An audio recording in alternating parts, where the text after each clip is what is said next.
Hello guys, this is me practicing doing a sermon again and um today's title is God fills the empty and the willing.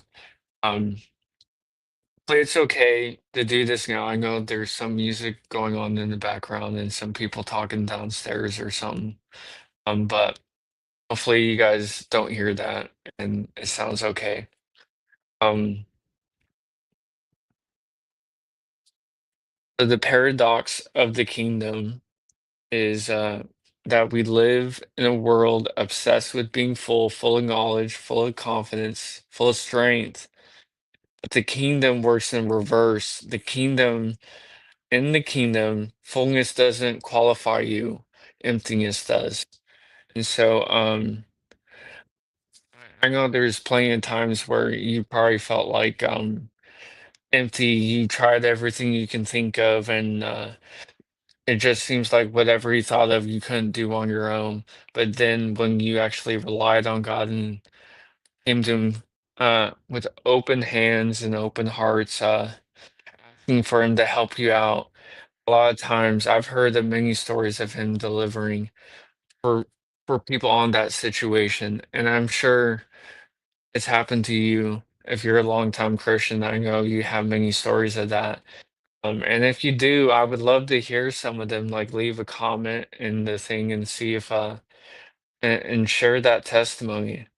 Um, so empty vessels in Second Kings chapter 4, verse 1 through 7, and then 10, no, no, 1 verse 7, chapter 4, verse 1 through 7. It's the Elijah with the widow, and she's about to make her last meal. She's about to eat the last meal and then they're just gonna die. But Elijah comes there and says, "Give that to me," which is kind of funny how God kind of does that sometimes, where he the thing that you need for you in that moment, you have to give up for someone else. Um, but when she did that, Elijah told her to get as many vessels as she can after making that meal for him, and then pour the leftover oil into the other jars, and then and what happened was as it kept filling up, that little bit kept going and going and going and going and going, and until she had no more jars. Uh, and so, what do you have in your house? She says nothing except a little oil. Um, we minimize God, what he can use. It's just a little. It's not like them. I don't have much. But God doesn't need your abundance. He starts with "I have nothing except this." So go and borrow empty vessels, not a few. The miracle was not based on the oil. It was based on the emptiness capacity. So as rendered, as empty as we are, that's how much he's going to fill us. As much as we will give him, he will fill. And so how many vessels you bring determines how much you receive. Some people limit God because they bring too little capacity. And so the oil stopped when there was no more vessels. When she said, I have no more, that's when the oil stopped coming. The miracle didn't stop because God ran out. The miracle stopped because she ran out of empty space. So God's not lacking power. We're often lacking surrender, space, and availability.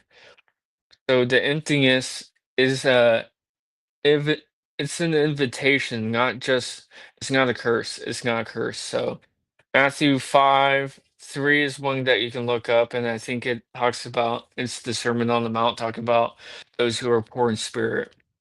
And poor in spirit equals spiritually bankrupt. It's the awareness of your need and not pretending that you have the strength to help yourself. showing that you have a need for Jesus.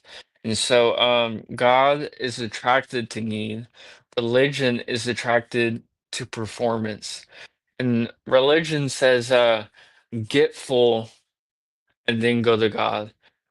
But Jesus actually says, come empty and I will fill you. Come as you are. It doesn't matter what you look like. It doesn't matter if you're fat, skinny, whatever. It doesn't matter if you have lots of tattoos, piercings, or if you're clean shaved and you got a suit on. It doesn't matter if you got lots of money or no money at all. Whatever you give him, he will fill. And so, emptiness looks like feeling like you don't have the answers, battling thoughts, weakness in your flesh. Uh, so just because you feel empty doesn't mean God's left. It means He's making room.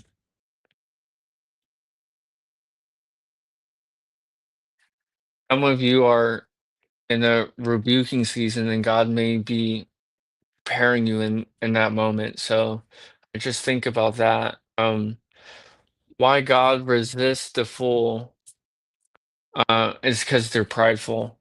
Um, Not just arrogance, it's self-sufficiency. Pride says, I got this, but humility says, I need you for everything. Um, so you can be gifted and unusable, or you can be even knowledgeable and unfillable.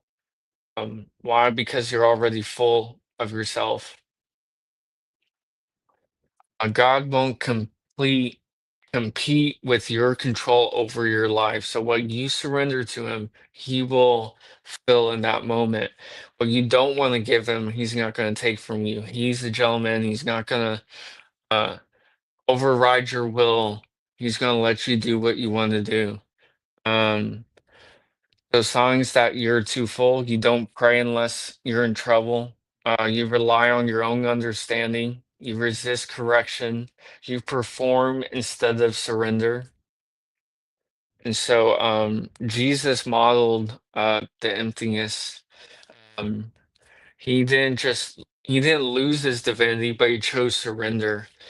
He's like, I have the power to do anything I want, but I'm laying that aside so that I can surrender myself so that the Holy Spirit can show you guys through me how to live your life. And so Jesus walked and surrendered.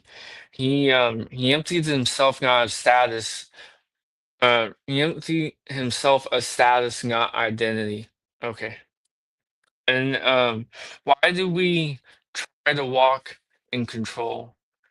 Um, that's a question that we need to ask ourselves. In Luke 22:42, this is the ultimate emptiness, laying down your will. The greatest power in your life will come from the places you stop insisting your own way. Um,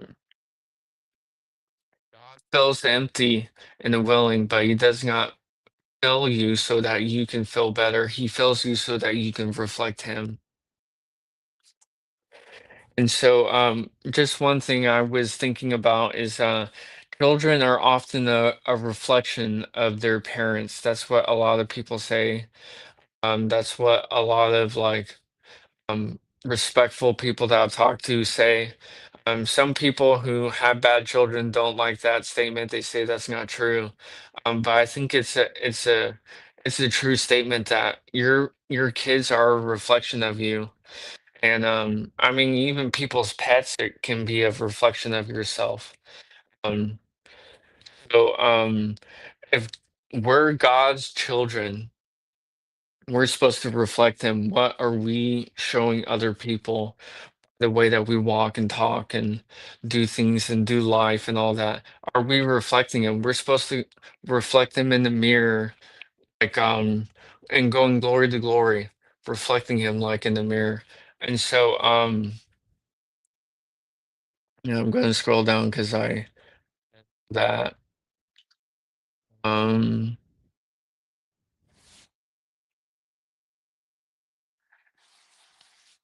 So how to become a vessel that fills admit your emptiness. I can't heal what I hide from you. Offer your availability, not perfection, not readiness, just yes. But God is not looking for ability, He's looking for availability. Create space daily, prayer, the word, meditation on Him, not transmit meditation, but get silent with Him, think about Him, and tie your life rhythms to Him. And remove the false feelings like distractions, sin cycles, noise, emotional clutter. If you're full of the world, you can't be filled with the Spirit. And that's something Benny Hinn says is a lot of times when he's uh he's been full of the world, when he comes back into God, it's a lot harder for him to dig the trenches in prayer.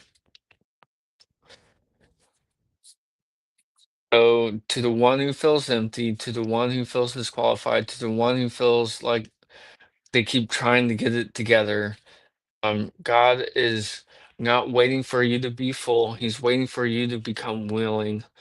The emptiness you feel is not rejection. That's the space. The weakness you hate is where God's strength is about to rest. And times God will shut a door because He doesn't want us to go to that door because He has another one open. And then with maturity, we start learning what doors to go to, and it gets more. Yeah. So, final statement, final line. If you're empty today, you're not behind. You are positioned because God fills the empty and the willing. Thank you.